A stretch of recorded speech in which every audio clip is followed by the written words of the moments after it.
Então, enquanto alguns terminam de assistir o vídeo do link que eu passei, eu vou fazer alguns comentários. Vocês viram ali a situação, né? É um sistema de entretenimento. Vou ligar minha câmera aqui.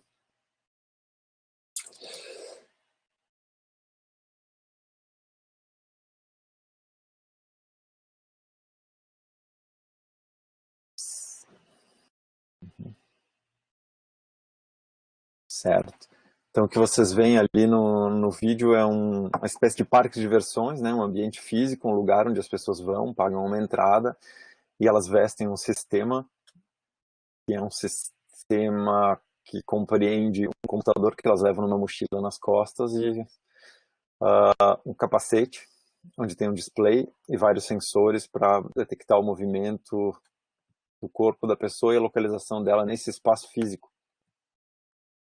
Então, com isso, eles conseguem juntar duas coisas. Objetos físicos do mundo real, que é, no caso ali, um grande pavilhão, onde eu tenho algumas material de cenário, assim, paredes de compensado, cinza, preto, que não tem nada pintado ou desenhado em detalhe, né? E aí renderiza por cima num vídeo overlay, né, pelo display que é usado na cabeça das pessoas, um ambiente virtual que fica encaixado, alinhado nesse ambiente físico. Então, ao mesmo tempo que a pessoa ela olha para um lado, ela vê uma parede, olha para frente, vê o corredor, vê os inimigos, ela, quando se aproxima de uma dessas paredes, ela pode tocar, porque existe uma parede física ali junto ao mesmo tempo. Esse é um sistema de entretenimento que existe aí há alguns anos, tem alguns desses parques em alguns lugares do mundo.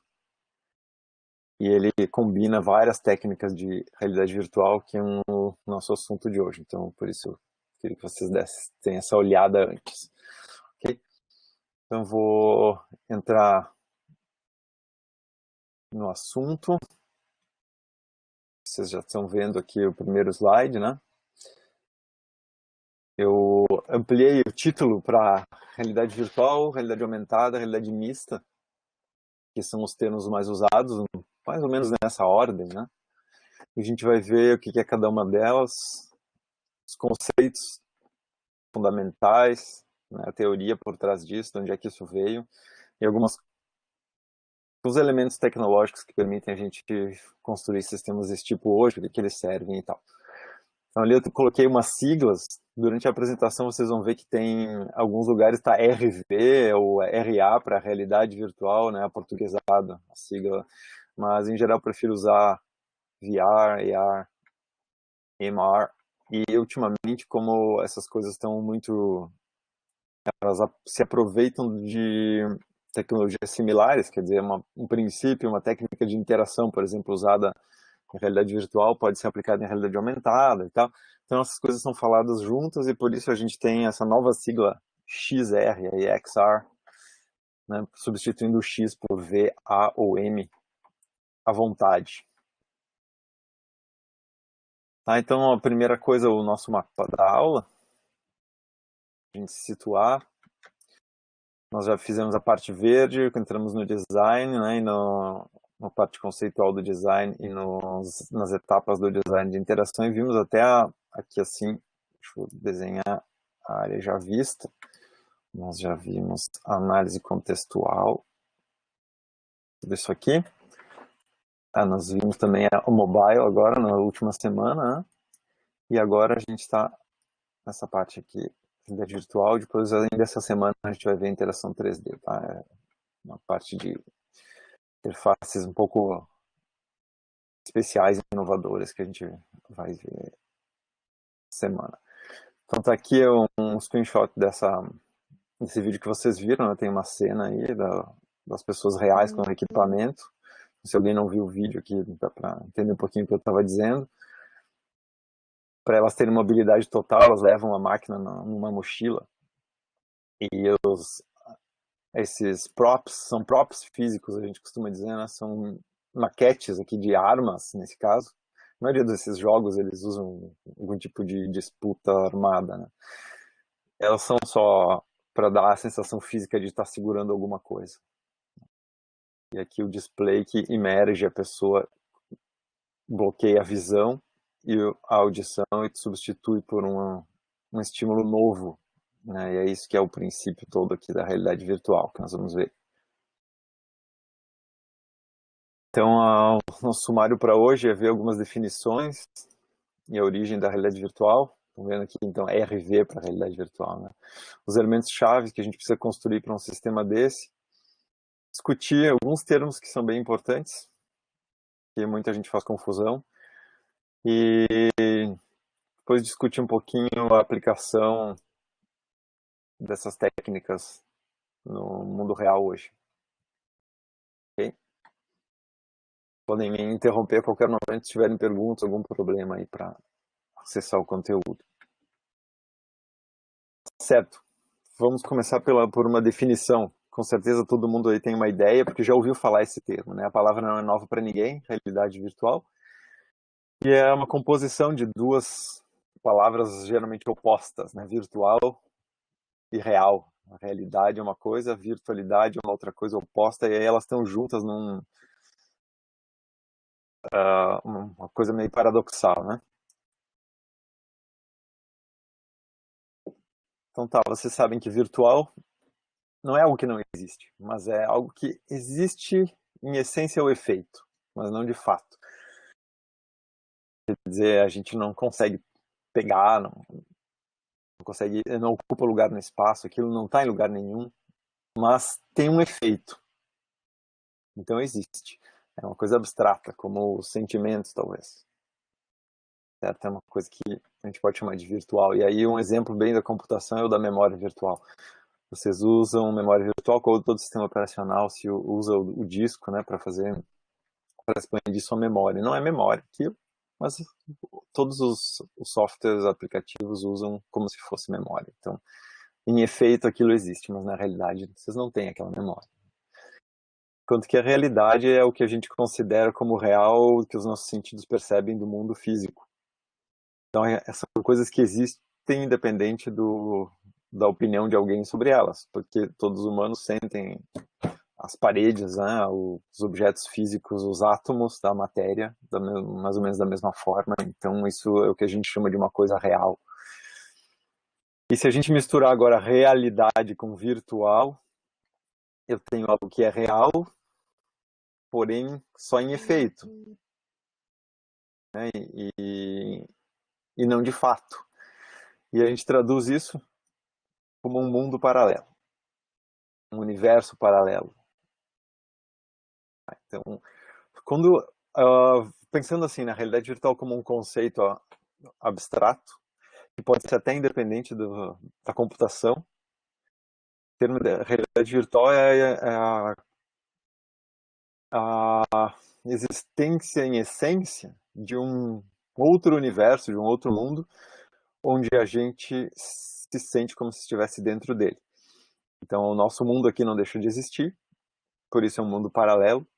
Esse mundo paralelo pode ter características similares ao mundo real, a ponto de enganar a percepção humana e a gente pensar que está realmente dentro de um mundo físico, quando na verdade está nesse outro mundo que não é físico. Ou ele pode ser fantástico, né? Um mundo paralelo onde as leis da física são diferentes, onde eu não sou um ser humano e, sei lá, estou num outro mundo de verdade. Tá? Isso aqui é a realidade virtual. Quer dizer, é uma coisa que a gente não consegue fazer ainda, mas a gente está usando sistemas de computação para criar esse mundo paralelo e as possibilidades de uma pessoa entrar nesse mundo e viver nele, fazer algo produtivo ali dentro. Certo? Então, de onde é que veio essa história toda? Começou bem antes da computação gráfica até, e começou, na verdade, criando a computação gráfica. Então, lá em 1965, se vão aí quantos anos, façam a conta, 65 anos, né? 55. 55 anos. O Ivan Sutherland, ele, nos estudos dele, acadêmicos fazendo doutorado em computação. Eu trabalhava com displays e ele imaginou que a gente tinha naquele tempo os primeiros displays de tubo, né, tubo de raios catódicos, os CRTs, que eram como tubos de televisão naquela época onde a TV ainda estava surgindo. E nesses tubos se, se podia desenhar algum gráfico. E se a gente desenhasse algum gráfico nesses tubos usando um computador para gerar esse sinal sinteticamente, não usar um sinal analógico como é o que se fazia com a televisão, isso e esse desenho gráfico que o computador fizesse nesse display fosse muito realístico, então algo inimaginável na época, mas que ele imaginou, aquele display seria tão perfeito que as pessoas que olhassem para ele não iam distinguir do mundo real. E pareceria para elas que elas estão olhando por uma janela para um outro mundo, mas que é real também. Como se eu estivesse aqui na minha casa olhando pela janela lá fora, vendo o mundo lá fora. Bom, mas os displays naquele tempo eram coisas pretas com linhas brilhantes no máximo, né, ou pontos que se acendiam. Então estava muito longe de a gente conseguir produzir isso com o computador, e vocês sabem que só realmente muito mais tarde, depois dos videogames dos anos 80, que a computação gráfica evoluiu e se conseguiu fazer gráficos muito bons como tem hoje. Mas foi ali que surgiu então a ideia de ter esse display, e toda a ciência da computação gráfica se dedicou a resolver os problemas de computação necessários para produzir esses gráficos, como ele diz aqui, tão realísticos que seriam indistinguíveis das coisas reais. Então, em cima dessa ideia, ele também se deu conta de que uma pessoa que está observando esses gráficos realísticos, quando ela move a cabeça, ela vai ver um pouquinho diferente esse mundo virtual. Assim como nós aqui no mundo real, a gente tem esse efeito da perspectiva, que é o paralaxe, né? Quando eu movo a minha cabeça para o lado, eu vejo os objetos que estão aqui na minha mesa de uma outra perspectiva, eu começo a ver partes deles que eu não via antes. Então, se segurar aqui minha garrafa, conforme eu me movimento, eu vou ver partes diferentes, né, desse copo aqui, né? E aí ele desenvolveu esse sistema, que foi o primeiro HMD, enquanto ele estava em Harvard em 68. Vocês estão vendo na figura. Ele usava dois displays de tubo, né, CRTs, aqui nos dois lados da cabeça. Tinha um sistema de óptico, de espelhos e lentes para focar a imagem que esse display produzia em cada olho. E aí tem uma imagem diferente para cada olho, o que fazia o efeito de estereoscopia, né? Uma imagem levemente diferente para cada olho é o que a gente vê no mundo real, porque os olhos estão um pouquinho deslocados um do outro. E essa foi a primeira coisa. E a segunda coisa, aqui em cima, ele colocou um sistema sistema eletromecânico, né? Tem potenciômetros de giro ali. Quando a pessoa gira a cabeça, esse potenciômetro detecta a rotação e dá um sinal para o sistema de que os gráficos têm que ser renderizados de um outro ponto de vista. Muda a posição da câmera sintética. Se vocês já fizeram computação gráfica, FCG, eu acho que não lembro se é pré-requisito, talvez seja pré-requisito para essa disciplina. A câmera virtual foi deslocada e produziu uma imagem a partir daquele outro ponto de vista. Certo? Então, já lá nos anos 60, a gente tinha esses conceitos estabelecidos e prototipados. O display montado na cabeça, a incorporação de um sistema para rastrear a linha de visão, né, da pessoa. O rastreamento da posição da cabeça onde estão os olhos, que é o que se usa para ver os gráficos, né? Então, isso são as pedras fundamentais da realidade virtual, antes mesmo da computação gráfica. E aí a realidade virtual ficou congelada, né? Porque não tinha tecnologia para produzir isso em escala, não era viável, a experiência era ruim. Então ela ficou lá, congelada, como uma promessa. No futuro nós vamos poder ter isso. E aí vieram ondas disso ao longo dos anos, mas enquanto isso a gente não tinha essa tecnologia, e a primeira que se desenvolveu foi a computação gráfica, depois os sensores. Eu posso contar toda a história assim para vocês, mas nós vamos ter tempo para isso, então eu vou pular, deixar para Quem sabe vou contando aos poucos outro dia. Tá? Mas em 30 segundos o que aconteceu foi que as máquinas desenvolveram a arquitetura de hardware até que se chegou à motivação dos jogos, e com os jogos se necessitou de um hardware para renderizar gráficos muito rápido, surgiram as placas gráficas.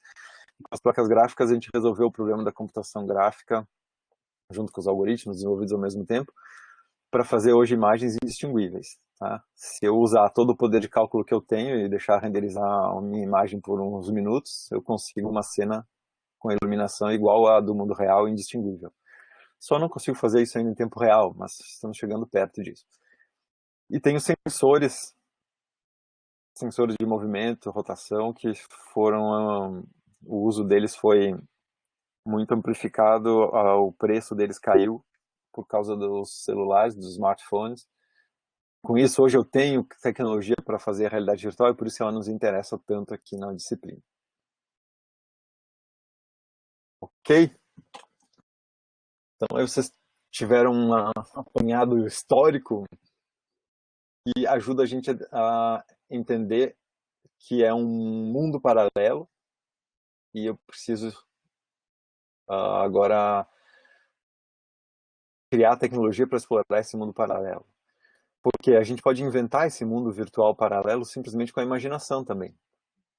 Então, a realidade virtual ela pode existir simplesmente quando a gente está lendo um livro e imaginando aquele lugar, aquele acontecimento e se imaginando lá dentro do livro.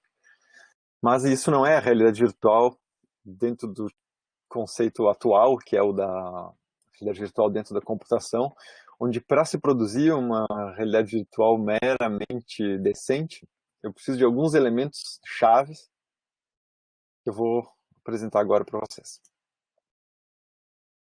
Um comentário até agora? Uma pergunta?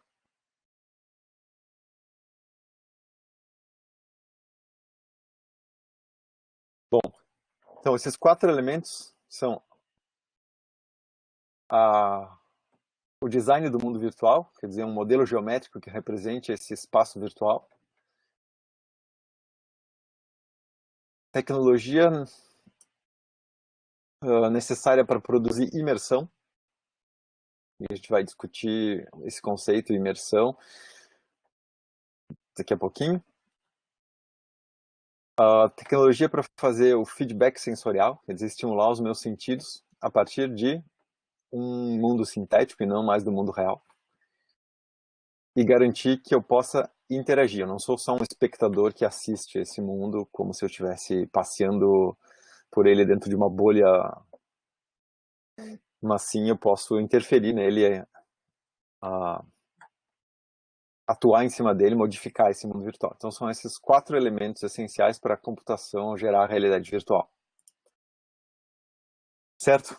Sobre o mundo virtual, o que eu posso dizer? Aqui tem uma figura que exemplifica num experimento de uns 15, 20 anos atrás, lá na Universidade da Carolina do Norte, né, UNC. Nesse experimento, eles criaram esse espaço virtual que vocês estão vendo aqui na figura, onde eu tenho uma sala bem convencional do lado de lá, onde uma pessoa entra, tenho mesas e cadeiras, e do lado de cá eu tenho uma plataforma que eu posso caminhar em volta aqui da sala no andar superior e por uma abertura no centro da sala eu consigo ver um andar inferior, onde eu tenho uma outra sala com mesas e cadeiras. Esse é um ambiente virtual. E aqui do lado, bem pequenininho, vocês têm uma pessoa interagindo com o equipamento de realidade virtual e ela está, nesse momento, aqui em cima dessa plataforma, vendo esse mundo aí. O que vocês veem? Um espaço imaginário, que ele não existe de fato, manifestado através de um meio, como se diz aí. Eu posso escrever todos os meus coordenadas x, y, z dos pontos do espaço virtual e as cores, as texturas. E aí eu preciso que isso se manifeste, seja já renderizado numa tela, num celular, em algum tipo de dispositivo que a pessoa consiga perceber. Mas esse mundo virtual, o que ele é, no fundo, né, é uma estrutura de dados, onde eu tenho a descrição de uma coleção de objetos num espaço. Então, realmente as coordenadas XYZ desse mundo, que a gente acaba usando a computação gráfica, onde se usa muito triângulos para representar essas formas, né? E além dessa representação geométrica, as regras e relações que governam. Então, eu tenho uma força de gravidade, os objetos eles caem no chão, se eu bater nele, eu vou aplicar um momento de inércia, um momento angular, um momento linear que vai fazer o objeto se deslocar, girar, cair, bater nos outros, né? Então essas regras todas do mundo. Se eu passar na frente de uma luz, vai fazer sombra, essas coisas todas, isso faz parte do mundo virtual que eu preciso construir. E isso é o que a computação gráfica resolve. Então tem muitas ferramentas que permitem construir esses mundos virtuais, e a gente pode ver eles numa tela, de vários pontos de vista. Bom, mas aí vem o que muda quando eu saio da computação gráfica convencional para a realidade virtual. Agora, deixa assim. Eu estou falando de imersão, que é um termo que vocês também provavelmente ouviram, mas que esse sim é muito confundido. Quando a gente fala aqui no nosso curso, dentro da área de computação gráfica ou de computação, interação humano-computador, se eu falo imersão, eu estou me referindo à imersão física. E muitas vezes vocês vão ver esse termo confundido com a imersão mental, que é uma outra coisa que a gente vai falar daqui a pouquinho, chamada presença. Tá? Eu coloquei aqui no mesmo slide para fazer essa diferença. Então, quando eu falo de imersão, e eu quero dizer imersão física espacial, eu estou falando da entrada corporal num meio. É como se eu mergulhasse numa piscina. Então eu estou imerso na água, certo? Fisicamente. O que acontece ali? Todo o meu corpo agora está percebendo estímulos desse meio. Se eu abrir os olhos, eu vou ver aquele meio. O que eu vou sentir com as minhas mãos, com o meu corpo, com os meus ouvidos, tudo isso é daquele meio. Então, quando eu vou falar agora de um ambiente virtual gerado por computador, eu vou produzir estímulos sintéticos que vão ser dados aos meus sentidos corporais. Agora, o meu tato não vai mais sentir a mesa, as paredes aqui do mundo real. Meu corpo não vai sentir mais a cadeira onde eu estou sentado. Eu não vou mais ver a minha tela aqui. Eu não vou mais ouvir os ruídos do meu ambiente. Eu vou ter que bloquear essa ligação com o mundo físico. Então, a ligação com o mundo físico tem que ser, de preferência totalmente, mas muitas vezes também em parte suprimida.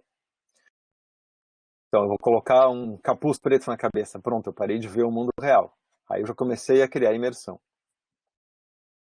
Eu não tocar mais em nada, colocar protetor de ouvido em que eu não posso ouvir mais nada, então eu estou mais imerso. Eu estou suprimindo o estímulo real, o estímulo físico para os meus sentidos.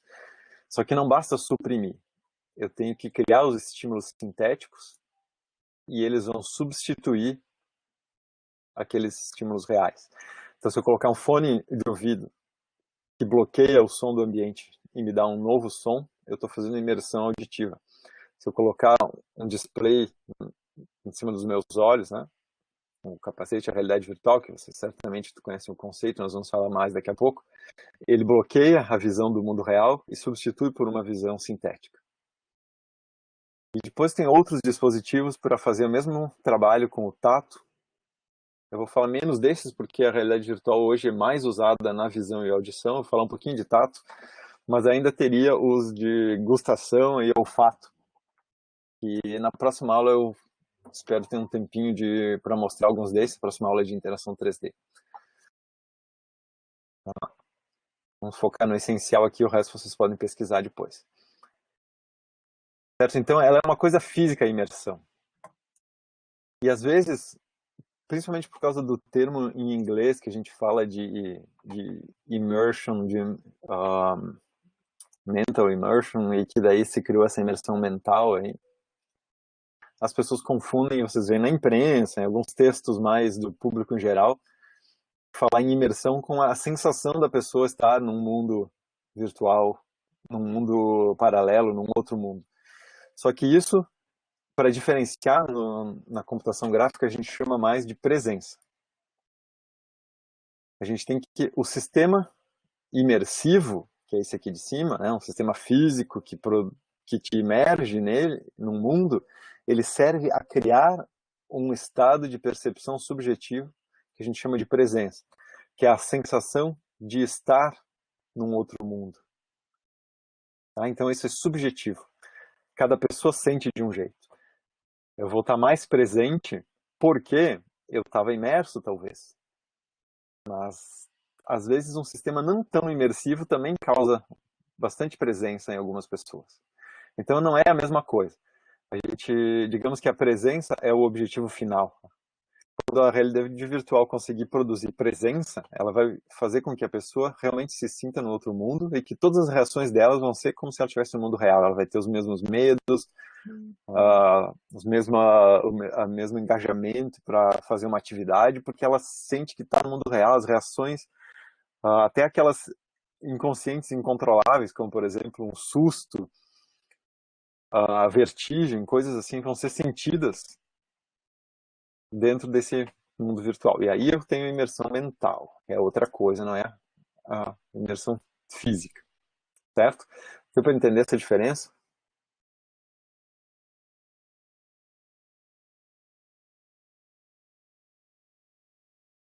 A gente vai ter que voltar a esse assunto, porque não é trivial de a gente assimilar da primeira vez. Ainda em imersão, dentro da área de realidade virtual, alguns autores preferem focar nessa outra definição que eu coloquei aqui. O corretor colocou uma definition aí, essa definição. Que tem a ver mais com a fidelidade do display. Então, esse cara aqui, que tem a foto dele aqui embaixo, e o nome ficou cortado porque o MConf converteu aqui o meu slide, né? Agora também eu esqueci o nome dele. Vou ter que colar aqui do meu outro slide. Mel Slater, um pesquisador da área, e já antigo, já se aposentou e continua pesquisando. Ele defendeu muito esse ponto de vista nos artigos dele, e então muitas pessoas preferem usar essa definição aqui, que é um sistema mais imersivo quando ele tiver um display mais fiel, quer dizer, pareça mais real, quando eu tenho mais modalidades sensoriais, então, além da visão, eu tenho também a audição, o tato, o olfato. Se eu estiver rastreando mais partes do corpo, então, além da cabeça, eu estou rastreando a mão, eu sei onde está minha mão, eu consigo ver minha mão, meu corpo, as minhas pernas, né? Então, a definição de ele é mais imersivo quanto ele for mais parecido com o real. Eu acho contraditório isso, eu acho que confunde um pouco com presença, mas eu compreendo que se eu voltar para o slide anterior aqui, apagar os riscos, eu vou ter mais imersão física, de fato, se eu tiver mais fidelidade do display, mais modalidades, melhor rastreio também. Então é uma ligação entre as duas, tá? E eu coloquei aqui no slide porque vocês vão se deparar com essa definição também. Por exemplo, esse jogo é muito imersivo. O que quer dizer isso num comercial de jogo? Geralmente quer dizer que ele parece muito real, né? Então entra um pouco nessa definição, certo? Mas em realidade virtual e imersão eu preciso bloquear o sentido real e substituir por um sentido virtual. E isso pode ser feito às vezes da maneira mais simples. Se eu estou jogando um jogo em 3D em primeira pessoa, que alguns de vocês certamente experimentaram, nem sei qual é o da moda hoje, mas um jogo 3D em primeira pessoa aqui com o meu teclado, o mouse, e estou vendo na minha tela, e eu estou em primeira pessoa andando num labirinto, dando tiro nos inimigos. Eu tô um pouquinho imerso, porque a minha tela está ocupando parte do meu campo de visão e eu consigo olhar para os lados. Mas bem pouquinho. Eu ainda posso olhar para o lado com a minha cabeça e ver aqui a minha sala, com outros objetos que são do mundo físico e não são do mundo real. Então quebrou a imersão. Se eu apagar a luz do ambiente, melhora a imersão. Porque quando eu olhar para o lado, eu já não vejo mais tão bem o meu mundo físico. Então eu bloqueio um pouquinho o mundo físico e isso já me torna mais imerso. Entendem? A imersão não é uma coisa tô ou não tô binária. É uma coisa gradual que a gente vai bloqueando mais os sentidos, substituindo mais por sentidos sintéticos, eu aumento a imersão. Certo? Então aí, agora eu posso focar na presença. Presença, que também alguns chamam de imersão mental, já é o estado de estar engajado ou envolvido naquele mundo virtual. É quando eu começo a focar numa tarefa que eu estou fazendo no ambiente virtual, eu me envolvo tanto, eu converso com as pessoas que estão ali, eu interajo com os objetos, a ponto de eu começar a perder aquela sensação de estar assistindo a um filme, né?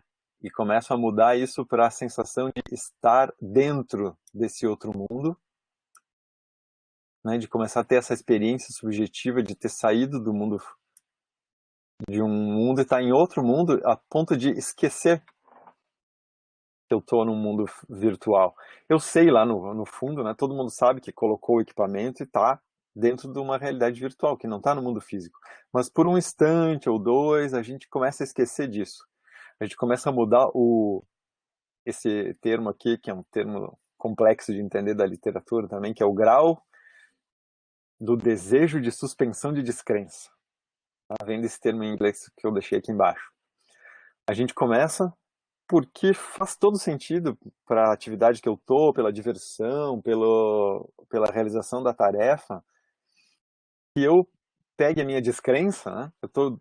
A minha descrença é aquela, tá, eu não acredito que esse mundo é real, porque eu sei que ele é virtual, mas eu começo a suspender essa descrença, deixar ela esquecida por um instante. Eu começo a querer suspender essa distância. E eu começo a querer cada vez mais, mudando então o meu grau do desejo de suspender a descrença. E as pessoas, por um tempo, esquecem que não estão no mundo real.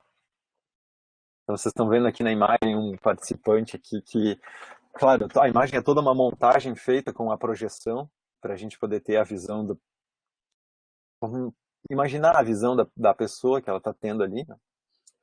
Mas ele está caminhando por cima de uma passarela bem estreita, em cima de um ambiente que tem uma altura, e ele está se cuidando para não cair. Claro que ele sabe que tem um chão ali, ele pode caminhar onde ele quiser e não vai cair. Mas o estímulo que o cérebro dele está recebendo é tal que ele não pode evitar de sentir medo de cair. Então a presença está funcionando aí. Muitos estudos de caso em realidade virtual usam ambientes assim com plataformas em que eu posso cair, porque é o que é mais fácil de uma pessoa perceber. Então tem também a montanha russa. A gente está numa montanha russa virtual e parece que vai cair, tem aquela sensação do perigo, e o cérebro é enganado por isso, né? E aí a pulsação sobe, e dá um arrepio e o frio na barriga, tudo isso funciona de verdade, é físico para a pessoa, quando ela está mais imersa. Certo? Entenderam os dois conceitos aí, imersão e presença? Podem perguntar se tiver alguma dúvida, tá? Bom, então para criar tudo isso, para eu ter presença, para eu poder explorar o meu mundo virtual de uma maneira imersiva, eu vou precisar de um aparato tecnológico para produzir feedback sensorial. Então vou ter que pegar aquele mundo virtual, renderizar ele da maneira mais realística possível, né, para estimular o sentido visual. O auditivo já está bem desenvolvido também, as engines de jogo, se vocês vão produzir ambientes tridimensionais para jogo, elas já têm, vocês dizem onde é que estão os ouvidos da pessoa e ela já renderiza o ambiente auditivo também com o sistema estereofônico, né? Tem o estereográfico e o estereofônico. E além do estéreo tem a amplificação de intensidade. Se eu estou virado com esse ouvido para cá, então o som vai chegar mais intenso nesse do que nesse, se um objeto que emite o som está desse lado, certo? E além da intensidade do som, ele tem o atraso. Esse ouvido está um palmo mais perto do, do objeto que emite o som, então o som chega uma fração de segundos antes ali. A gente não se dá conta disso, mas o cérebro processa e isso nos dá uma informação sobre a localização do objeto. Então isso já está bem difundido também em realidade virtual. E o tátil, que tem alguns aparelhos que produzem vibração ou produzem força, choque elétrico, algumas coisas que já dão estímulo tátil. A gente vai falar mais adiante. Mas então, todo esse feedback sensorial, o que é crucial para a realidade virtual, é que ele seja dado com relação à posição física do usuário. Tem que saber onde é que o usuário está dentro do mundo virtual, tem que estabelecer a posição dele, a orientação dele, para poder gerar esse estímulo da forma correta, da perspectiva correta. Então, já começou lá, né, pelo trabalho do Sutherland, nos anos 60, o rastreio da cabeça. Hoje em dia tem milhares de sistemas, talvez milhares mesmo, sem exagerar, pelo menos centenas de sistemas que permitem rastrear a cabeça, seja usando rastreadores inerciais, né, sensores inerciais que pegam giro, aceleração, e outros por câmera. Depois eu vou mostrar uns dispositivos, eu vou explicar um pouquinho como é que eles funcionam hoje em dia. Para rastreio das mãos, que a mão é onde a gente interage por onde a gente interage com as pessoas, então com o mundo virtual, a mão é o principal ponto de interação. Então, é a primeira coisa que um sistema de realidade virtual tenta fazer. Nos primeiros a gente só tinha uma cabeça e duas mãos, né? E quando eu movia a cabeça, minha cabeça movia no espaço, eu movia as mãos no espaço. Hoje em dia a gente já consegue colocar o corpo inteiro, e aí tem o efeito de corporação. Quando a pessoa vê o seu corpo, ela se sente mais presente do que se ela não vê o seu corpo. Isso tudo se descobriu ao longo de muitos experimentos científicos na pesquisa que a gente tem feito nos últimos 20 anos em realidade virtual. Então, certo, aqui tem o ponto-chave, né? Ao contrário de qualquer meio tradicional de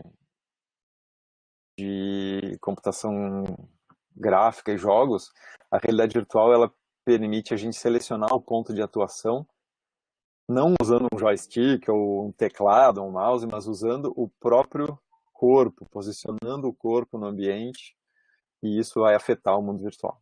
Então é uma interação mais natural, porque é a mesma que a gente faz no mundo físico. Então quando eu já estou falando ali de interação, né? E o elemento 4 é a interatividade. Então o que é o mínimo da interatividade? É eu poder mover a minha cabeça e enxergar o mundo de um ponto diferente. Isso é o mínimo dos mínimos. Aqui nesse ponto 4, eu estou me referindo realmente o sistema, ao mundo virtual, responder a ações do usuário. E isso quer dizer que eu tenho que rastrear em tempo real, eu não posso adivinhar que ele vai fazer um passeio por ali, mostrar um filme fixo do mundo virtual. Não, o usuário decide na hora. Então é na hora que eu tenho que gerar a saída. Ele move a mão na hora, e essa mão vai bater lá num objeto, o objeto fica aí, nessa hora. Tem que ser... O mundo virtual precisa ser feito de forma a ser responsivo, e as colisões e as ações têm que ser rastreadas em tempo real, que é um desafio para a computação. Bom, mas é um desafio que está sendo atacado aí por muita gente, na área de interação no computador também. Mas a gente pode partir já do que está resolvido, né? Existem hoje métodos de interação que a gente pode aplicar para, por exemplo, pegar objetos rígidos, a jogar eles, mudar eles de posição, fazer esculpir dentro de um mundo virtual. A gente pode aplicar nos nossos designs de interface. E aí agora eu coloquei nesse slide aqui um outro termo que está surgindo por aí, talvez vocês já tenham visto, que é Cinematic VR. E é o Cinematic de cinema mesmo, né? É diferente de Kinematic, que é da cinética. às vezes há uma confusão com o inglês nessa história, porque a cinética e a cinemática são um pouquinho diferentes. E em português, às vezes, é usado kinectic ou cinemático da mesma forma. Mas o que eu quero dizer aqui por cinematic VR, no termo em inglês, é o que a gente geralmente chama de vídeos 360 graus. Aqui ficou um pouquinho errado o caractere. São vídeos que são gravados com câmeras 360. Então a câmera passeia por um ambiente em 360 graus, essa câmera pode ser estéreo, e aí isso grava um vídeo. E depois vocês podem usar óculos de realidade virtual para ver esse vídeo, e vocês têm a liberdade de mover e assistir partes do vídeo que vocês escolherem, movendo a cabeça. Então quer dizer que se alguém produzir um filme em 360 graus usando essa técnica, a gente tem algo que é o vídeo 360 e o marketing dele é feito dizendo Cinematic VR, mas não é VR em si, porque eu não posso interagir com nada. Eu só posso realmente escolher o lado para onde eu estou olhando. É como o Google Street View. Eu não posso mudar os prédios, mas eu posso andar pela rua e olhar em volta. Então é uma experiência cinemática, que se chama, tá? E ela não é interativa a não ser pelo giro da cabeça. E o giro da cabeça é pouco demais para a gente chamar isso de VR. Tá? Então é uma experiência cinemática imersiva, mas não é realidade virtual. Tá? Isso faz a diferença com o que é interativo ou não.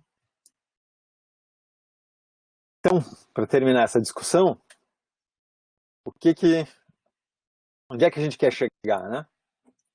A realidade virtual ideal é aquela do Matrix. Não sei se todo mundo viu Matrix. Não. Pessoas da minha idade certamente todos viram.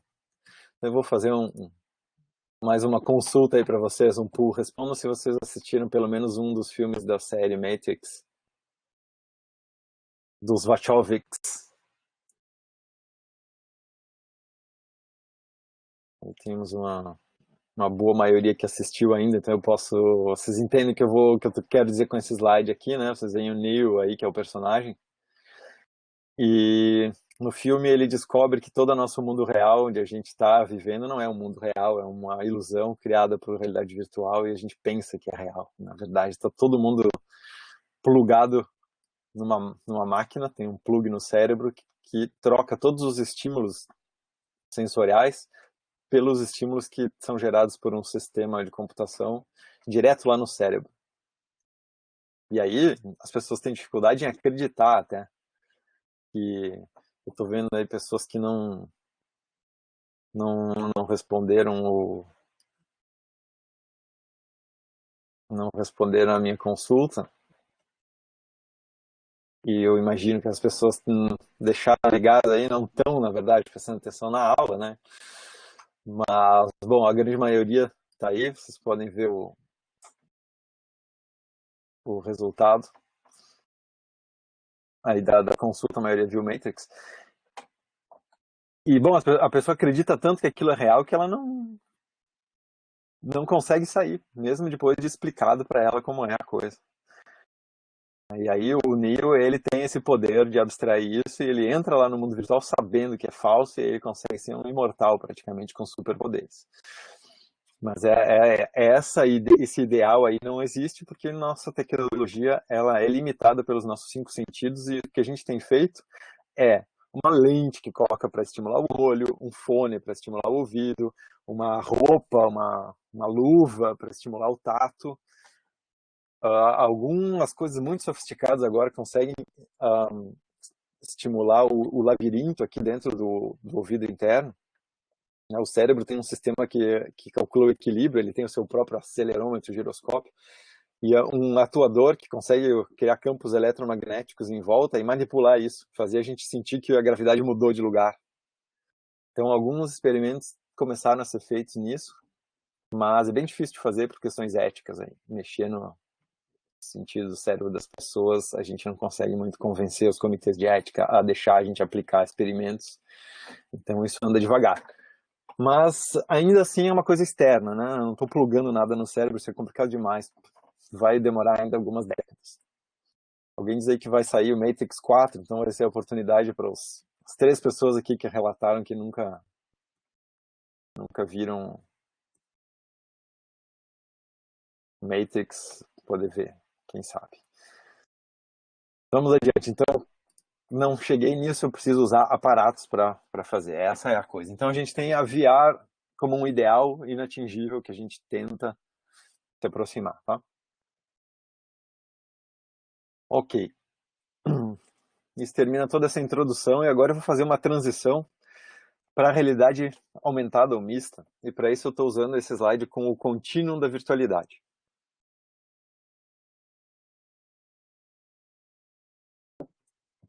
Alguém quer manifestar alguma coisa, algum comentário? A maioria de vocês está só ouvindo, né? Não, nem ligou o microfone. Tinham falado lá no início da aula que vocês podiam deixar o microfone no mudo, mas habilitem já ele de início para poderem se manifestar quando quiserem. Ou então usem o chat mesmo. Escrevam aí, não tem problema. Então, se a gente entendeu bem, vamos assumir que a realidade virtual é um conceito agora que vocês dominem bem acima da média das pessoas, o suficiente para um acadêmico de computação poder falar com alguma autoridade sobre o assunto. Saibam que ele fica no extremo desse contínuo. Tá? Ou seja, a realidade virtual é um lugar nesse eixo onde todos os estímulos são virtuais, eu tenho imersão total. Eu, pelo menos idealmente, tento bloquear todo o mundo real e substituir por um estímulo sintético. E quando eu estou aqui no meu mundo real, eu estou na realidade real. Então não tem nada virtual nessa história. Tudo o que está aqui no meio, que mistura um pouquinho de virtual com um pouquinho de real, se chama realidade mista. Eu até poderia dizer que essa videoconferência que a gente está usando aqui é um tipo de realidade mista. Até poderia ir a esse extremo, assim. Apesar de a gente não estar compartilhando um ambiente virtual, existe a imagem, não é sintética, mas é uma imagem real capturada, uma imagem do meu slide e tal, e quase chega ali em ter alguma coisa misturada já. Mas existem muitos ambientes que intencionalmente eles misturam o real e o virtual para produzir ou realidade aumentada, que é um termo bem conhecido, ou virtualidade aumentada, que é um termo menos conhecido. Na realidade aumentada, eu estou no mundo real e eu não saio dele, eu não quebro a imersão nunca. Eu estou realmente aqui no meu mundo real sempre, porém eu consigo ver coisas virtuais. Significa, por exemplo, que eu posso olhar para o lado aqui, ver uma pessoa virtual e conversar com ela, ou eu posso ter aqui em cima da minha mesa uma agenda virtual que eu pego na minha mão e escrevo nela, certo? Eu tenho objetos virtuais que estão interagindo com os objetos reais. E na virtualidade aumentada, eu estou agora imerso no meu ambiente virtual, porém, em algumas partes dele eu estou vendo coisas reais. Isso pode ser útil, por exemplo, se eu estou imerso num ambiente virtual, mas eu tenho pessoas aqui na minha sala que eu quero conversar com elas. Quando eu estou imerso, eu realmente perco o contato. É o isolamento total, né? Se a gente já fica isolado com o celular, no seu mundinho ali, né? Então, tá presente com outras pessoas, mas não interage com elas. No realidade virtual, isso é extremo. E às vezes eu preciso interagir com as pessoas. Então, eu poderia ter, assim, uma janelinha transparente no meu virtual, onde eu vejo a pessoa aqui na minha sala, ou eu vejo uma representação dela aqui dentro do meu mundo virtual. E aí eu tenho a virtualidade aumentada. No fim, isso aqui começa a ficar indistinguível. E eu só tenho alguma coisa que eu não chamo nem de realidade virtual, nem de virtualidade, nem de realidade aumentada, nem de virtualidade aumentada, mas sim de uma realidade mista qualquer. Tá? Então, hoje em dia, muita gente já está preferindo sempre dizer realidade mista e não mais dizer realidade aumentada. Mesmo quando é um sistema de realidade aumentada. Vocês vão ver isso em muito do que vocês lerem por aí. Agora eu vou tentar separar um pouquinho essas coisas para definir melhor para vocês. Aqui vocês têm um exemplo de realidade virtual, quer dizer, de realidade aumentada. Agora eu que estou misturando. Aqui esse usuário tem um sistema de computação. Aqui no caso o hardware é o Microsoft HoloLens. que é um computador que ela veste aqui, que tem lentes que estimulam a visão, tem também uns alto-falantes aqui do lado, vou aproximar um pouquinho mais, vocês vão conseguir ver ali. E tem alguns outros aparatos físicos, mas também tem aumentações. Então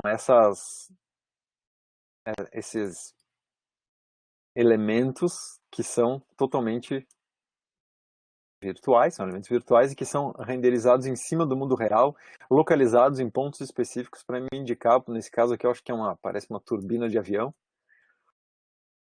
onde uma pessoa está fazendo uma manutenção qualquer, e aí esse sistema ajuda a indicar para ela onde é que estão os componentes que ela precisa agir, o que ela tem que fazer, ao mesmo tempo traz informações extras em overlays, assim como esse aqui, que para mim ele já quebra um pouco a realidade aumentada, porque, pô, é um menu solto no espaço, o que é isso? Ele não está grudado no ambiente físico, então ele já quebra um pouco. Mas, como ela tem também alguns elementos que estão grudados aqui em cima, isso é um sistema de realidade aumentada, com essas paletas adicionais e, enfim, para aumentar a usabilidade desse sistema eles usaram esse tipo de coisa. Isso se usa de fato na indústria em algumas aplicações, tá? Depois eu vou falar um pouco delas. Mas o essencial é que essa pessoa, quando ela muda de ponto de vista, ela caminha para o lado, move a cabeça, os objetos permanecem fixos lá no mundo real. Eles são renderizados de modo que eles pareçam fixos no mesmo ponto do mundo real. Eles não vão passeando junto com a pessoa, eles ficam ali no mundo. Eles são instanciados na geometria do mundo. Tá? Tem outras. Aqui tem uma definição, né? Que a realidade aumentada seria a combinação de uma cena real vista por um usuário e uma cena virtual gerada por um computador, que aumenta a cena real com informações adicionais. Então, essa definição aqui, ela vale. E aqui eu tenho uma outra colaborativa, que muitas vezes é mostrada, e que, como realidade aumentada, tá, realidade aumentada, todo mundo também está usando seus HoloLens ali, só que ela não está na mesma escala do mundo. Nessa aqui, o objeto físico está aqui e a gente está explorando ele em escala humana. Todas as aumentações são colocadas de forma a explorar a escala humana. Aqui eu tenho um mapa em relevo de uma cidade.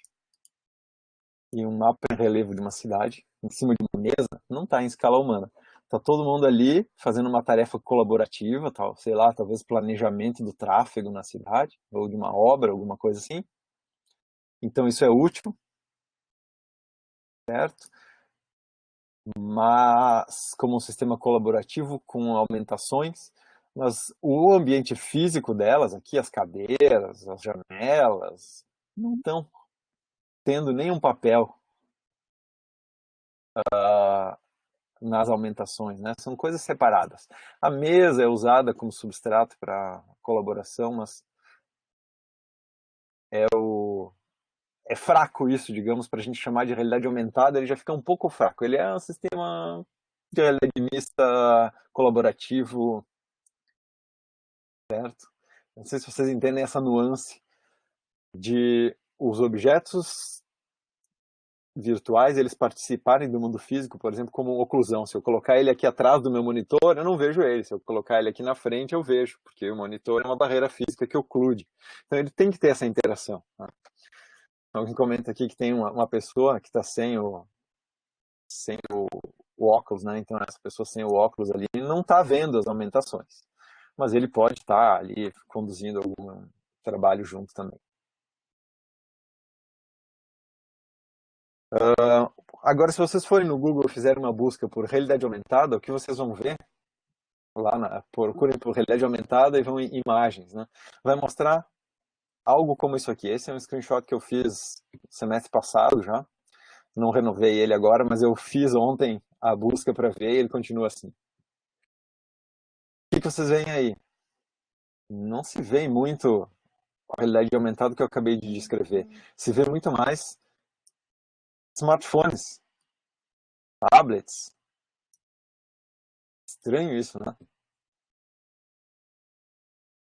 Então, nos primeiros anos do milênio, né, ali 2002, 2010, só o que se tinha eram pequenas, o que se chamava de realidade aumentada era pegar uma webcam, apontar ela para uma marca, que é mais ou menos o que, deixa eu dar um zoom numa figura aqui para ilustrar isso para vocês.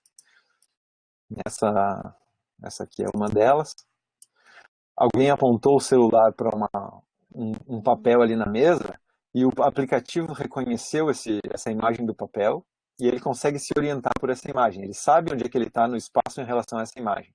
Ele cria um sistema de referência ali na imagem, nesse papel em cima da mesa, e pela perspectiva da câmera do dispositivo ele consegue saber onde ele está em relação a esse papel.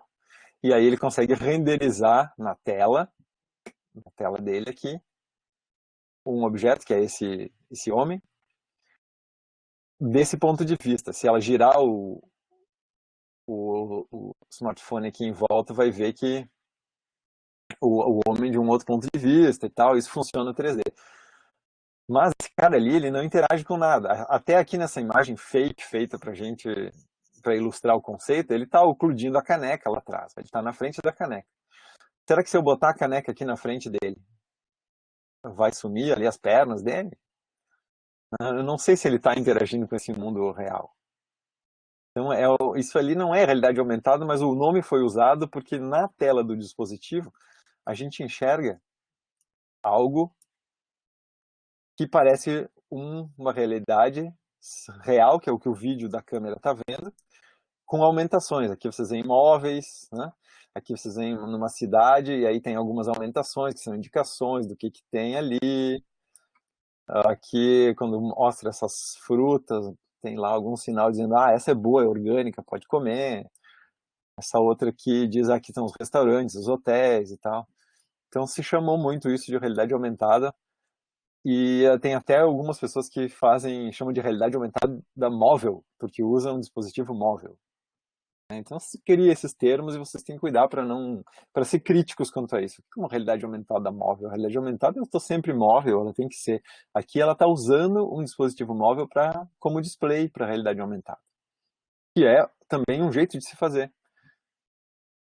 Mas não podem cair na ideia de pensar que isso aí é realidade aumentada, né? Isso é só um jeito de fazer algumas aumentações que podem ser legais, às vezes para educação, para marketing e tal. Mas onde eu vou ter, de fato, uma realidade aumentada é nesse caso aqui, onde o objeto virtual é visto junto com o mundo físico, ele faz influência no mundo físico, luz, sombra, oclusão, e a gente consegue interagir naturalmente com ele. Certo? Vamos ver se eu vou ilustrando melhor isso. Então, para a realidade aumentada ou mista, tem duas técnicas de display que são... Bom, se eu fizer uma árvore das técnicas, eu tenho duas categorias. A primeira categoria é a do vídeo see-through, tá? Ver através, quer dizer, é a do see-through, é o display see-through, é esse aqui, que ele é como o HoloLens, ele é um óculos que a lente é transparente, eu vejo o mundo real. Então eu não saio do mundo real porque eu estou vendo ele diretamente através da transparência. E essa outra que é a video see-through, que eu não vejo nada através porque o HM dele bloqueia toda a minha visão do mundo real. Mas ele tem duas câmeras e ele consegue captar imagens do mundo real e exibir essas imagens no display lá para os meus olhos lá atrás. Então eu consigo ver o mundo real através do vídeo. Tá? São as duas possíveis, see-through e video see-through. E o que eu falei no anterior, né, isso aqui de usar a câmera, usar a tela de um dispositivo móvel para fazer, é uma espécie de vídeo see-through. O dispositivo aqui, o celular, não é transparente. Ele capta o vídeo, mostra o vídeo e no vídeo ele coloca aumentações. Então é uma técnica desse tipo, mas ela não tem estéreo, é mais pobre do que usar um óculos de vídeo see-through. Certo? Então já falando um pouco da tecnologia de realidade aumentada, eu falei do conceito, acho que vocês pegaram. Aqui está o HoloLens. Essa imagem aqui é uma GIF que gira, né? Mas aqui vocês não conseguem ver isso. Mas dá para ver, ela tem um plástico na frente, que é essa coisa fumê, e ela tem dois displays, esse e esse. Então o display não é muito grande em relação ao vidro todo. Quer dizer que o olho só é estimulado por algumas linhas aqui, né? Como se fosse um display aqui, é uma matriz de uma resolução não muito alta e um field of view bem fechado. Eu só vejo uma parte com virtual, o resto eu não vejo. Acho que eu já tinha explicado um pouquinho isso para vocês numa outra aula sobre o field of view, né? Ele fecha bastante assim. Vocês podem assistir o vídeo agora ou depois. Acho que te vai tirar a atenção se vocês olharem agora e eu não queria gastar mais tempo, até já falei demais. Muitos slides eu vou falando demais. Tá, mas esse aqui é o HoloLens, um dos dispositivos que a gente tem. E o outro que até o ano passado ainda era muito promissor é esse aqui, o Magic Leap One. Tem um link aí para explorar mais também. Esse aqui sou eu na conferência experimentando. Tinha uma demo com isso aqui. Ele é diferente do HoloLens porque ele, ao invés de ter um plástico transparente, que eu posso ver um monte de coisa real e uma partezinha virtual, ele tem um frame bem grosso e ele não me deixa me ver muito do real, só me deixa ver naquela lente ali. Ela é transparente na frente, né, essa parte redonda que tem ele desmontado do lado para vocês virem.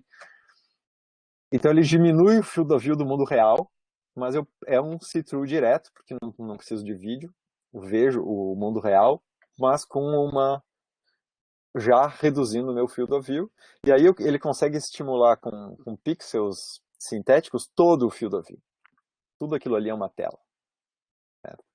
Então tem uma vantagem com relação ao HoloLens, que eu não tenho aquele artefato de eu ter um objeto do mundo. Aqui vocês vão ver na minha câmera, né?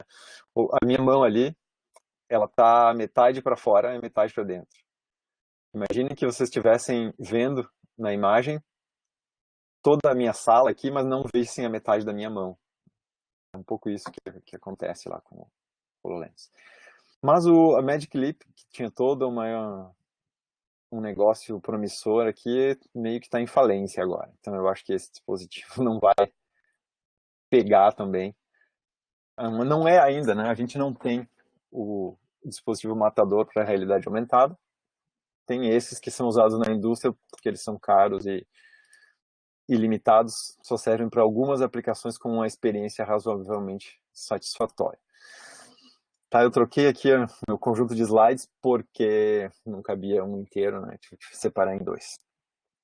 Para falar um pouco de telepresença antes de voltar a falar de aplicações e dispositivos de realidade virtual aumentada. Vou fazer uma pausa antes de eu começar a falar aqui de telepresença. Só para fazer realmente respirar. Aí, nisso, se vocês quiserem olhar os vídeos dos dois slides anteriores, vocês podem dar uma olhada.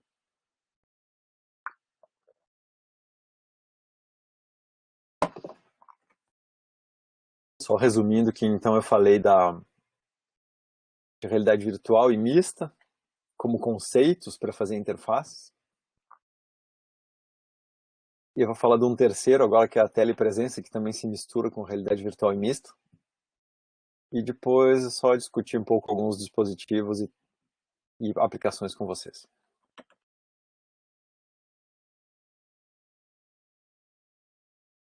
Então, alguns sistemas, que são sistemas de telepresença, muitas vezes são confundidos com realidade virtual também. Por exemplo, se eu coloco o que a gente está fazendo aqui é videoconferência, é telepresença, tá? Vocês estão me vendo, não tem câmera para ver vocês, mas estão me vendo e ouvindo. É como se eu tivesse remotamente presente aí com vocês, com cada um de vocês. Essa é a telepresença. Se eu enriquecer esse sistema para que a gente tenha controle do ponto de vista, que o rendering não seja feito na tela, mas num óculos, começa a ficar parecido com o sistema de realidade virtual. E aí as pessoas confundem. Mas telepresença é uma coisa um pouco diferente. Então aqui tem um dos primeiros sistemas, que é esse carrinho de controle remoto. Ele tinha uma câmera, uma antena para transmitir sinal da câmera, via analógica ainda, né? Um sistema de televisão aqui. E alguém em uma sala controlava o carrinho é controle remoto. Ele consegue passear por todo o prédio com o carrinho de controle remoto, então ele consegue estar presente remotamente, porque ele está levando esse veículo que tem um sensor que substitui os olhos dele, né? A câmera, que capta imagens de um outro lugar onde ele não está. E ele consegue estar presente remotamente. Também tinha um alto-falante e um microfone para ele poder conversar com as pessoas. Então o carrinho entrava numa sala, as pessoas viam ele entrando, olhavam para ele, e alguém falava: "Oi, bom dia, amigo", e a pessoa respondia, eles podiam conversar assim. Então é telepresença. Vocês talvez tenham visto algum desse sistema que tem hoje, que é um Segway, sabe? Esse veículo com duas rodas que uma pessoa sobe em cima e anda por aí. Tem alguns nos shoppings, na polícia, em alguns lugares usa, o Segway. E aí, bom, é um desses que ao invés de ter uma pessoa em cima, eles colocam um tablet que tem uma câmera e um display, portanto, e controlam a distância, fazem uma ligação Skype com esse tablet e aí cria uma presença remota da pessoa. Dá para fazer isso com drones que voam também, né, com VANTs, e é o que se faz com os VANTs militares, né, os drones que vão lá bombardear alvos ou fazer reconhecimento. Eles têm um piloto, uma interface para controlar esse drone, que é uma interface que tenta imitar o cockpit, né? Então, ser o mais criar realmente uma telepresença. E isso é o que a gente está fazendo também hoje com as conferências em VR. Então, teve o IEEE VR, que é a conferência do I3E de realidade virtual esse ano, foi feita à distância em Atlanta.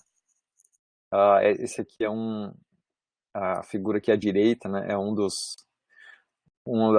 das sessões. As pessoas entravam remotamente pelo Mozilla Hubs, que eu não sei se vocês conhecem, mas é uma ferramenta de realidade virtual para a web. A gente entra lá, claro, dá para criar salas assim como se cria sites, né? Ou dá para entrar em salas assim como se entra em sites. Na conferência eles criaram algumas salas, a gente podia entrar e interagir com as outras pessoas. Quem tem o equipamento de realidade virtual, então pode usar as mãos, o movimento da cabeça, e o seu avatar ali dentro vai, anda e se move, e gesticula. E quem não tem podia entrar com o teclado e mouse mesmo, né, e ver na sua tela como um jogo 3D primeira pessoa e participar da mesma forma, só que com menos poder de expressão e uma experiência um pouco inferior. Mas ainda assim é a tecnologia de realidade virtual sendo usada para telepresença. Aqui vocês veem também uma reunião, uma outra qualquer que eu achei na internet, uma reunião entre as pessoas. Agora, em épocas de coronavírus, estão fazendo muito telereuniões, e fazer elas num ambiente onde a gente tem um corpo e faz gestos e tal, é interessante também. É algo que a interação humano-computador tem que se interessar, porque parece que a gente está rompendo uma barreira aí de resistência do público em geral a usar esse tipo de ferramentas agora, né? Então, muito mais gente está usando do que antes. E então, vocês já sabem diferenciar telepresença, realidade virtual e realidade mista.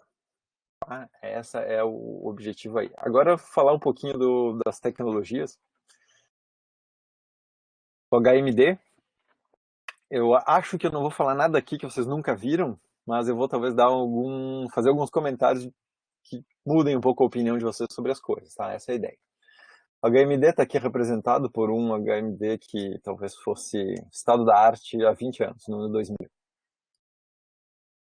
O princípio não mudou nada, desde os anos 60 até hoje, em 2020. É um sistema óptico, ele tem uma fonte de imagem, um display aqui na frente, ele encaixa na cabeça, tipicamente tem fones de ouvido também, e ele tem algum sensor para rastrear a posição. A princípio eles rastreavam mais a orientação da cabeça, porque a orientação já dá uma riqueza boa de interação, e aí a movimentação não. Se eu mover a cabeça para o lado, a minha câmera continua no mesmo lugar. Mas girar faz eu ver do ponto de vista diferente. Se eu quiser mover a câmera para outro lugar, eu preciso de um sensor externo. Posso usar um joystick, um teclado, ou posso usar um rastreador de posição externo que me faz mover pela sala. Isso é o típico. Tá? Daí a revolução aconteceu mesmo foi em 2012. Aqui ficou na ordem errada na conversão, os controles ficaram por cima do óculos.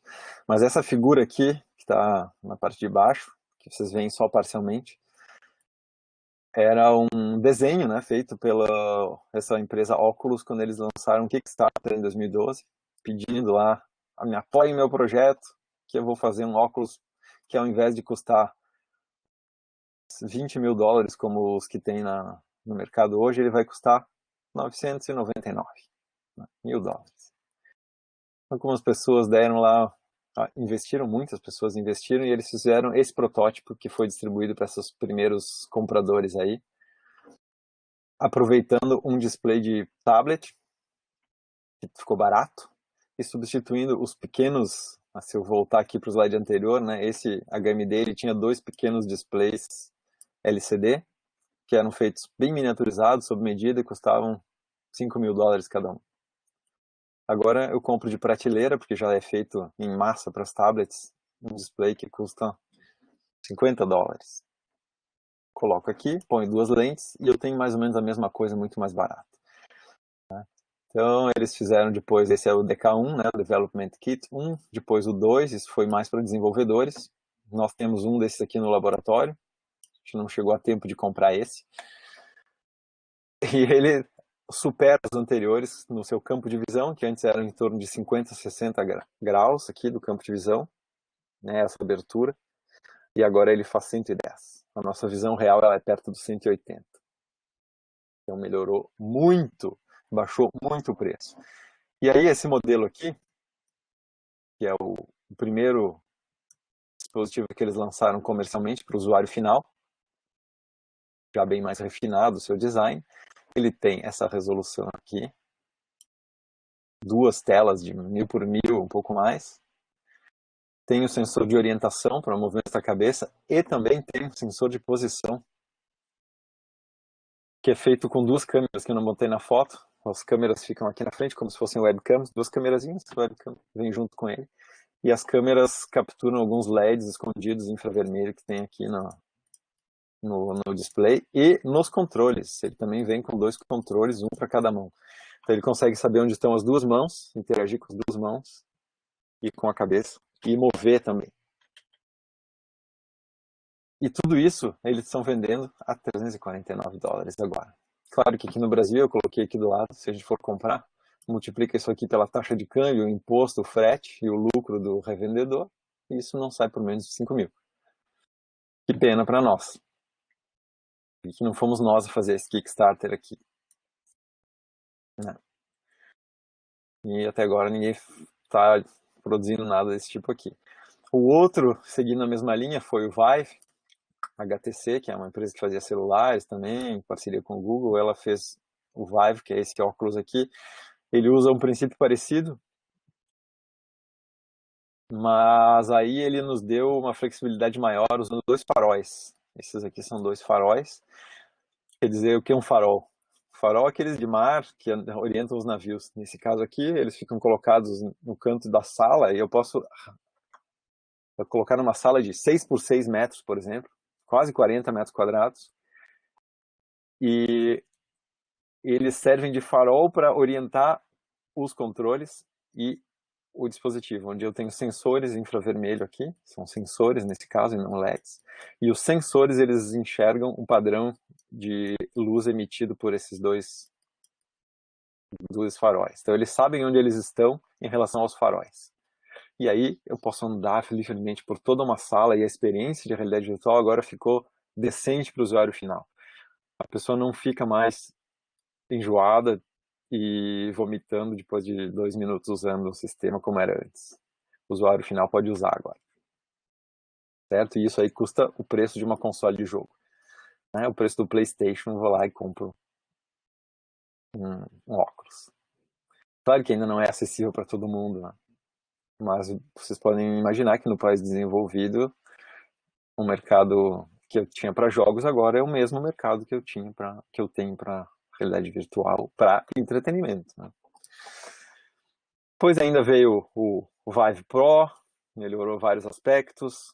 tem um link aí para observar algumas coisas, aumentou um pouco o preço. E tem outras linhas que saíram agora, se vocês forem olhar no site deles.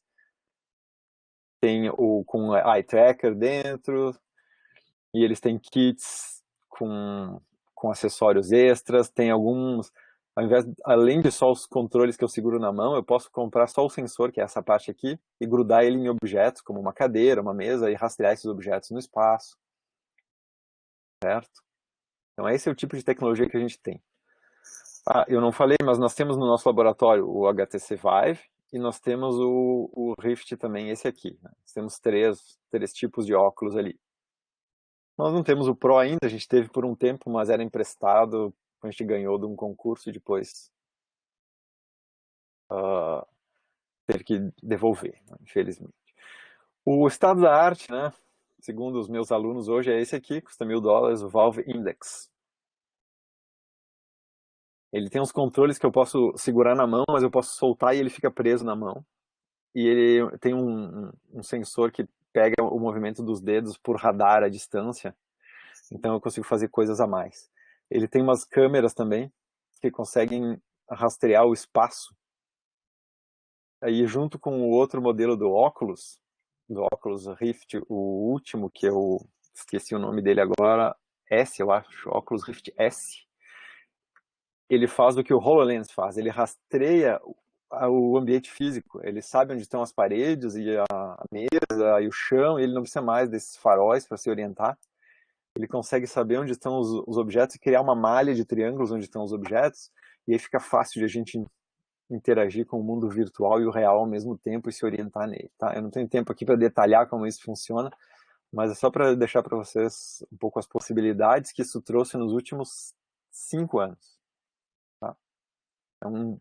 É a curva exponencial de avanço para a experiência em realidade virtual. Bom, apesar de eu ter falado muito e eu achava que eu ia acabar a aula antes, como sempre, apesar de ter remodelado todos os meus slides para hoje, eu ainda tenho que falar da Cave.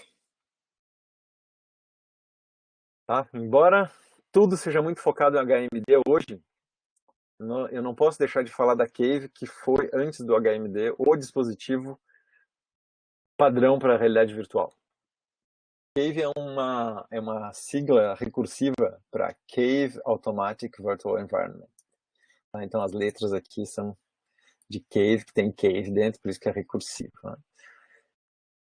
E é a criar uma caverna, onde as paredes da caverna são um display, e eu entro nessa caverna, e o display está me mostrando um mundo, né, um mundo sintético. Como é que se implementou isso? Aqui tem o esquemático dos primeiros artigos.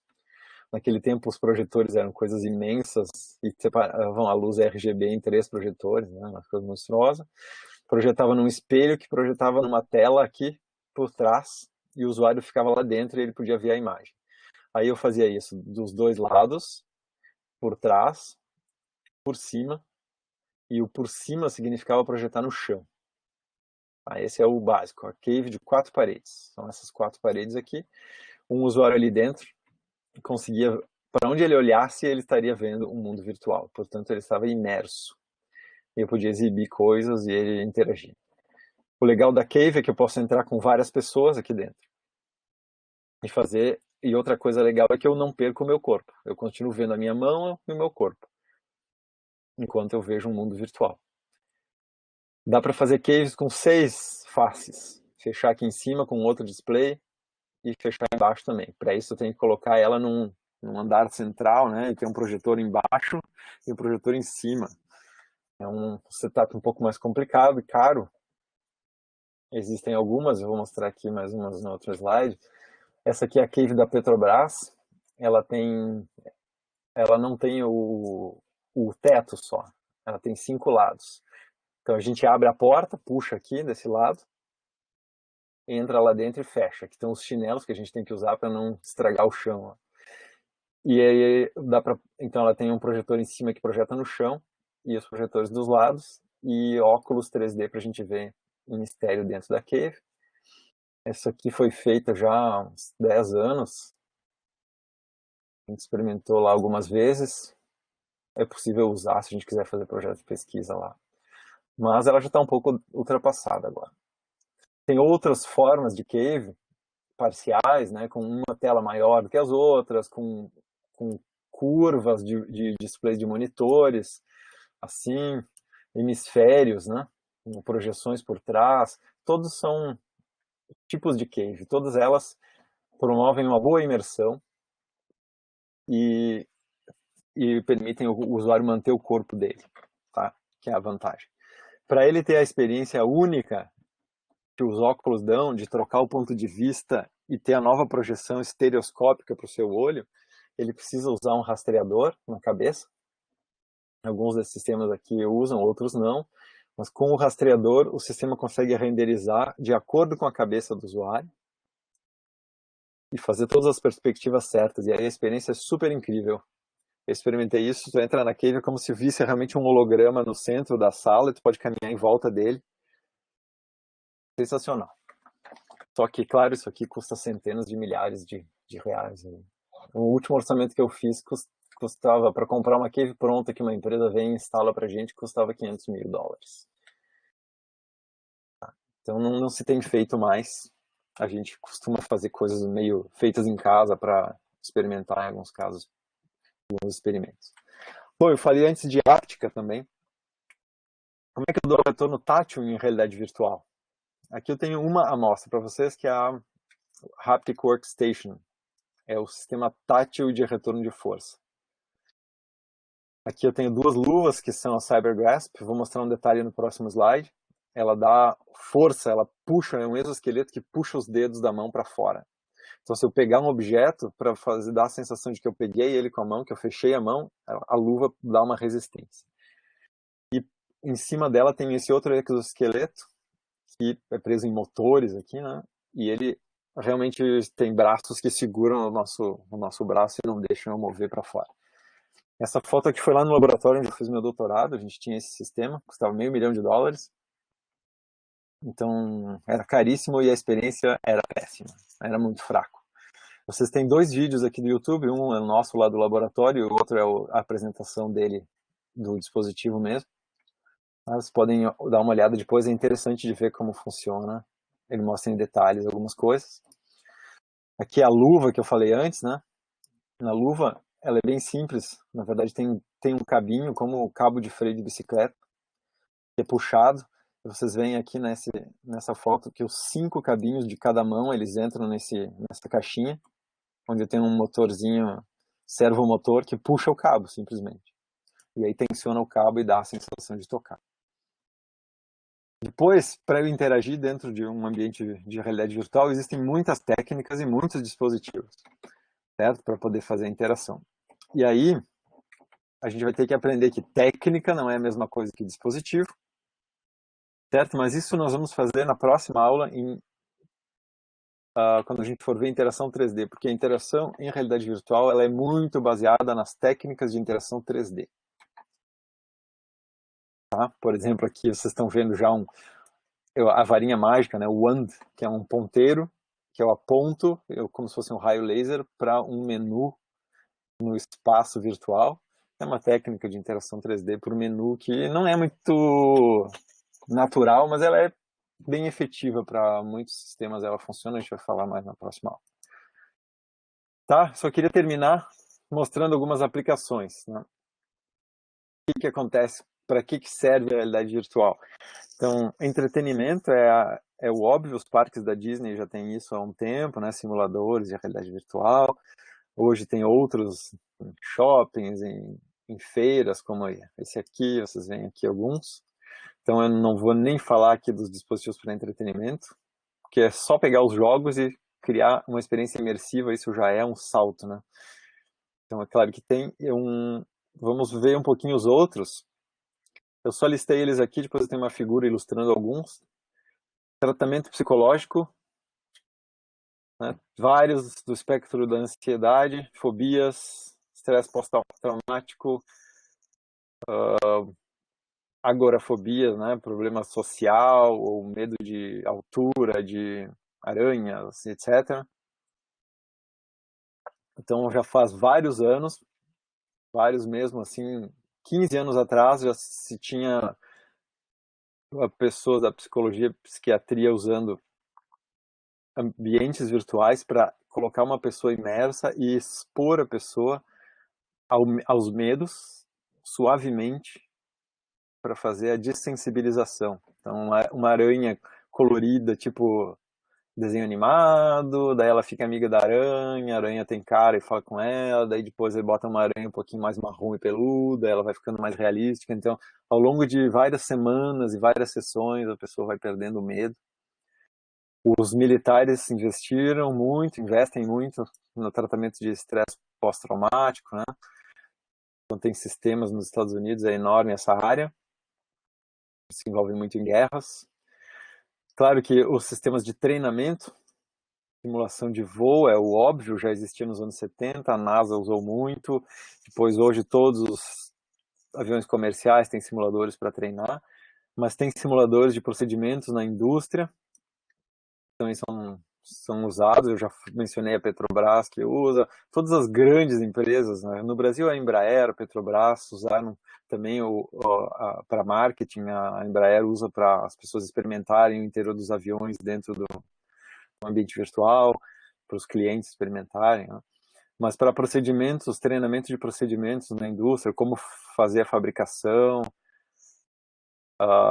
treinar as pessoas que têm que trabalhar ali, para design, então, a arquitetura, criar espaços dentro do ambiente virtual, a visão do espaço, né, permite essa sensação de abertura do espaço, ou de ser muito pequeno ou grande, da combinação de móveis e uma série de outras coisas, com uma experiência mais próxima do que a realidade. O design de veículos, a mesma coisa, né? Ao invés de fazer ele de argila, como eles faziam antes, digitalizar e tal, e mandar as coordenadas para o robô que vai construir e tal, fazer matrizes. Hoje em dia eu prototipo tudo no virtual e já consigo colocar o carro em comparação com outros modelos, expor isso para fazer estudos de aceitação de mercado, tem muita coisa, então, realidade virtual nessa linha. A telepresença, que eu já falei antes, né, é uma aplicação de realidade virtual na telemedicina. Outra é a cirurgia teleoperada, tem um robô cirurgião que vai ser controlado por um cirurgião que está em outro local, né? Seja no mesmo prédio, mas numa outra sala ou numa outra cidade. Alguém que Bruno tinha sugerido, né, que seria legal ter realidade virtual em uma aula de história com simulações de como era numa determinada época, então isso é uma coisa que eu previ aqui. História e cultura. Já há muito tempo tem projetos para reconstrução de sítios arqueológicos. Então, em primeiro lugar, tem que reconstruir as ruínas, né? Os locais estão em ruínas, mas se tem muito estudo de história, de como era na época, então reconstrói aqueles prédios, coloca os telhados que caíram, decora com as pinturas, os tecidos, e coloca as populações também, né? As pessoas que moravam naquele lugar, como é que elas se vestiam, como é que elas se comportavam, as diferentes classes sociais. Tudo isso dá para fazer em realidade virtual, que a gente visita de casa, sem precisar ir aos locais. Ou também dá para a gente ir aos locais reais e, usando a realidade aumentada, ver aumentações, né? Por exemplo, as pessoas que viviam ali naquele lugar, naquela época, como é que elas viviam. E assim por diante, tá? Aqui eu tenho ilustrações disso. Então vocês veem aqui a questão das fobias, medo de voar, claustrofobia, medo de aranha. Aqui o usuário, né, o cirurgião operando a estação de cirurgia e o robô aqui na mesa de operação manipulando a anatomia do paciente. Aqui vocês veem um design de veículo e aqui questões de história também, que eu acabei de falar, tá? Então, ilustradas aí. Bom, a última coisa que eu queria fazer, que já não deu mais tempo, vamos deixar para vocês pensarem, é essa discussão aqui. Eu já falei um pouquinho, né? A realidade virtual existe. Eu mostrei aplicações que provavelmente vocês não imaginavam que existiam, porque poucas pessoas usam. Ela está restrita a nichos, certo? E eu falei para vocês ao mesmo tempo que hoje a experiência é muito boa. Vocês têm que experimentar. Agora está difícil por causa do isolamento, a gente não tem acesso ao laboratório, né? Geralmente os alunos acabam podendo experimentar durante o semestre os nossos equipamentos. Vamos ver se a gente consegue ainda no final, como o semestre vai, sei lá, até setembro, outubro, eu vou enviar convite para vocês assim que for possível para experimentar no laboratório. O custo também baixou. Então, o que que falta para muita gente usar? A principal coisa é a aceitação pelos usuários. Todo mundo prefere fazer como já vem fazendo as coisas. Ah, eu trabalho aqui no meu computador, eu faço meu programa aqui, eu edito meus textos aqui, eu falo à distância por Skype, Zoom, Hangouts. Vamos pensar outras coisas. Eu faço meu design no Maya, no 3D Studio. Eu não preciso de coisas imersivas, né? Mas está perdendo aí uma oportunidade. Então, o que está faltando mesmo é interesse, é a aceitação pelos usuários, o que, de certa forma, também influencia o interesse dos desenvolvedores. Vocês, como desenvolvedores de sistemas, por que vocês vão fazer um sistema em realidade virtual e não em smartphone? Se o mercado é tão pequeno, porque os usuários não têm aceitação, então são alguns nichos, né? Então não tem muito desenvolvimento e assim esse ciclo vicioso aqui, a gente fica preso nesse negócio. Bom, agora a gente tem que pensar no seguinte. Há um impulso dado pela Covid-19, né? Com essa questão do distanciamento social, as pessoas começaram a ter que quebrar essa resistência. Então, muita gente que não fazia nunca reunião à distância, agora está tendo que fazer. E muitos estão percebendo que o trabalho está ficando mais eficiente. A gente faz a reunião na hora, ninguém se atrasa, termina na hora, a gente é mais focado, porque não dá para ficar jogando papo furado, né? Então, a gente já vem prevendo que no novo normal, mesmo depois que tudo isso passar, muita coisa vai ser feita de um jeito que antes não se fazia e que as pessoas estão agora mais abertas a mudar. Então vai ser menos globalizado, a gente vai fazer menos deslocamentos desnecessários e vamos precisar de muitas interfaces naturais para interagir com as outras pessoas, para colaboração, para telepresença e etc. Então vocês veem aí, meu plano era a gente ter um tempo aqui para discutir, mas não deu, então eu vou logo encerrar, mas deixo para vocês pensarem. Tá? Olhem lá os slides que estão no Moodle, eles estão mais completos, com mais coisas do que eu mostrei aqui. Eu vou colocar esses aqui lá também. Olhem os links para os vídeos todos que eu coloquei. Procurem outros temas e pensem nessas questões aqui, porque vocês vão estar trabalhando nessa realidade aqui daqui para frente. Ok? Algum comentário final?